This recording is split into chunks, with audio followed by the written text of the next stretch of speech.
Siksika na ang mga pasahero sa Parañaque Integrated Terminal Exchange o PITX. May mga nauna na ring dumalaw sa ilang sementeryo. May report si Katrina Son. Ilang araw bago mag-undas, marami-rami na ang nagpunta ng Manila North Cemetery. Iniiwasan daw ng ibang sumabay sa buhos ng mga bibisita ngayong weekend. Mahigit 1 milyon ang inaasahang dadalaw sa isa sa mga pinakamalaking sementeryo sa Metro Manila. Nasa 500 pulis at force multipliers ang iikot sa loob ng mahigit 50 ektaryang sementeryo. May ipapaskil ding vicinity map para madaling matukoy ang pwesto ng help desk at medical tents.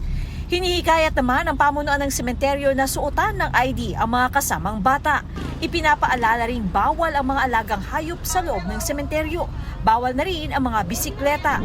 Simula naman sa Linggo, October 29 hanggang Huwebes, November 2, bawal magpasok ng mga sasakyan sa La Loma Catholic Cemetery. Mula alas 5 ng umaga hanggang alas 7 ng gabi ang pagdalaw.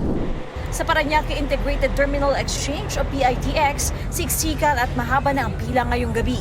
Si Salvacion Renegado, uuwi raw sa Bicol para bumoto at doon na rin mag-uundas kasama ang anak. Pagbukas pa kasi madami ng mga pasahero. Kaya ngayon na kami umuwi. Ang nurse na si Elvira Soneja, pauwi na sa Catanduanes. Di niya inaasahan na ngayon pa lang marami nang magsisiuwian. Ang sasakyan nilang bus na-delay pa raw. Mahirap po kumuha ng ticket, mahaba ang pila. Dito na kami nag-lunch, dito na kami nag-snack, dito na kami nag-dinner. Di ko alam kung midnight snack, andito pa kami. Kaninang umaga, nag-surprise drug at alcohol test ng LTO sa mga bus driver. Inaasahang lalagpas ng 1.2 milyon ang dadagsa sa PITX mula ngayon hanggang sa November 6.